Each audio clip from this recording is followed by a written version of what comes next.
Before we fully begin dissecting Aramusha's new buffs, I need to lay one thing down on the table so you all understand.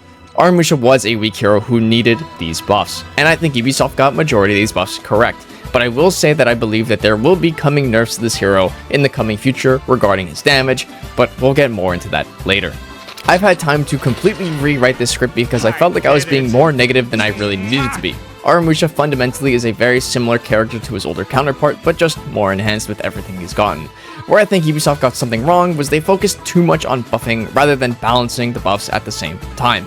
Every video game has a character who struggles in many aspects, but can cause extreme frustration if certain things play on their favor.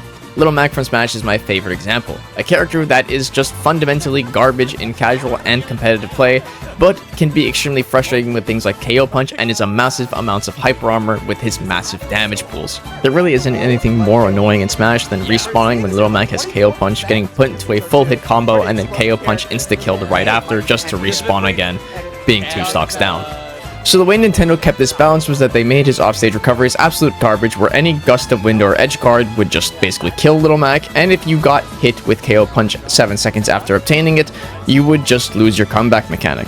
If Nintendo wanted to say buff Little Mac to make it so his offstage recovery was better and kept KO Punch after getting hit, then he would be an absolute demon and overplayed just because he'd be a meta character. While Aramusha was not a good hero, there were things that had good aspects in him. That being Ring the Bell's versatility in ganking, with his revenge locking capabilities, and his insanely high damage pools on his chain heavies and finisher heavies. These heavies would vary between 28 to 31 damage without any damage bonuses.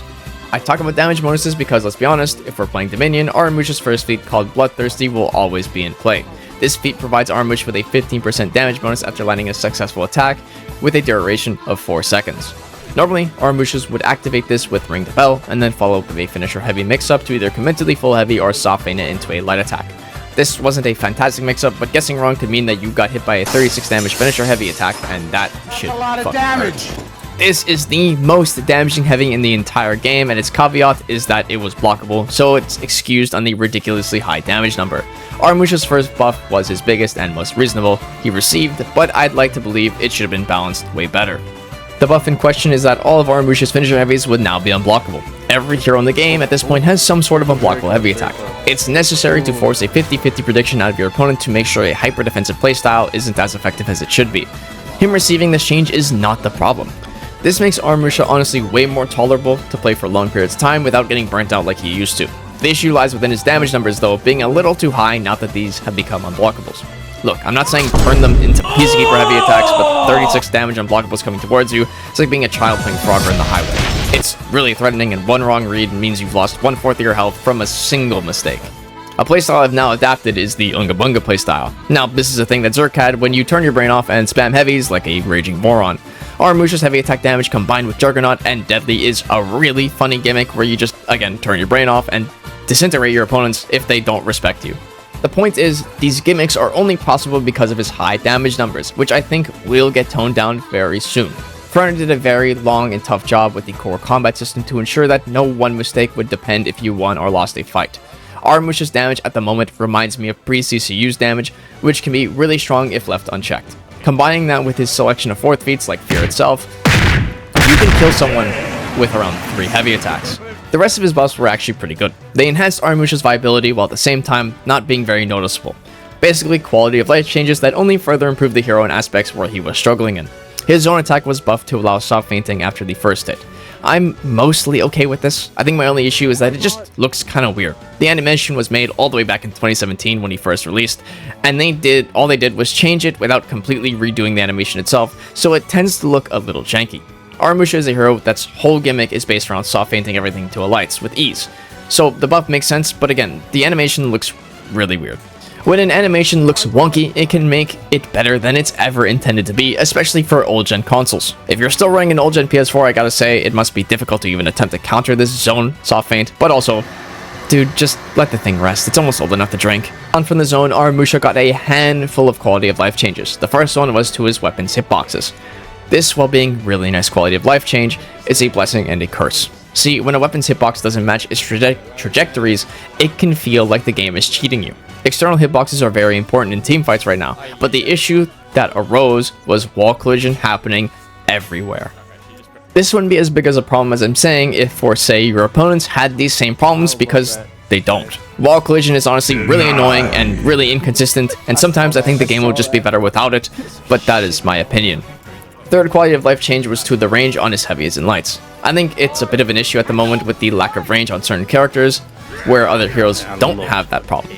Where new heroes come out, the devs make sure that their tracking and forward movement are honestly way too high for their standards. This leaves other heroes with no forward movement feel objectively worse. Buffing a hero's forward movement is never a bad change as long as it's understandable and doesn't have them fucking sliding towards you like fat people slide towards the all-you-can-eat buffets. And speaking of forward movement and understandable, or not, we have the last change, and this one was to his ring the bell. Now, I thought this move would see a nerf, seeing on how easy it is to utilize, but it got buffed. Why? In reality, it's not some game-ruining buff, but Ring the Bell is already a ridiculous move on paper. It's a bash that's a soft feint from his opener heavy attack, and can be blade blockaded on whiff, and most importantly, it revenge locks. I absolutely hate revenge locking moves in this game. They feel cheap, and I'll go into detail on why. The revenge system works is kinda complicated, but I'll dumb it down for you. The 4 ways to gain revenge are blocking, parrying, dodging, and getting hit by an attack. The option that feeds the most is parrying, while the one that feeds the least is dodging. You can't block or parry Ring the Bell unless you're playing one out of the 36 heroes in this entire game, and it feeds fuck all if you dodge it. If you get hit by it, it's a different story. It feeds its fair share, but it guarantees it heavy from an external target, and again, it revenge locks, meaning if you feed just enough revenge to your opponent, well, fuck him anyways, right? To the casual players, accidentally utilizing this revenge locking mechanic can happen, but not as often as I'm making it out to be. But for confirmed ganking opponents that use it with the knowledge of how it's done, it is extremely cringe. It is like dangling candy in front of a child right before you snatch him into your... The point I'm trying to make is revenge lock as a mechanic is stupid, and I think the game would benefit from removing it, but that's only my opinion. So to buff its range on it is quite questionable. I think at this point I'm just complaining just to complain, but look, if I can't meet a daily quota for complaining, the government agent is going to shoot me in the back of the head. So if I had to sit here and say if this buff was good or bad in terms of the game's health and for the character's health, I would say yes. This change was what Aramusha needed, but I think there's more work to be done just to make sure Aramusha isn't that hero that anyone can pick up and slap people around with like it was day one Ocelot. Aramusha has become incredibly fun to play as of recently, but just because you're having fun does not mean the hero is innately fun to play against. Like in the last video I stated that Lawbringer is a really boring hero to fight against just because his mix-ups are really simple, yet really effective. Aramusha is on that fine line between fun to fight, but also really fucking frustrating if things play out properly. If an Aramusha is just sitting there doing Ring the Bell and ganks constantly, it is one of the most boring fights in the entire game. To have a healthy hero, you need to have a healthy back and forth, risk-reward factors, and Aramusha does have decent amount of risk-reward to him. His finisher heavies have plenty of end lag, making guard breaks a really usable way of counterattacking, instead of like other heroes that just don't let that happen. While he does have his blade blockade, it doesn't trump enhanced attacks, so there's a level of counterplay to that as well. My only true gripes with this hero nowadays is that Ring the Bell is an annoying revenge locking move, and the damage numbers are too high for this state of the game. For Honor is a fighting game about making mistakes, but not having those mistakes be detrimental to a fight. When you have a hero with damage numbers like 31 and 36 as base, then it quickly turns into a really frustrating experience. But as always, as I say in every video, my opinions are not objectively correct, and we're all entitled to our own opinions. While Aramusha isn't the thinking man's hero anymore, he is at least more fun to play. Let me know your experiences with Aramusha to play as and against him, and just remember, if you're thinking about posting anything negative in the comments, it's better to keep it to yourself. As always, I love you guys, and I hope you guys have a great day. That's nice.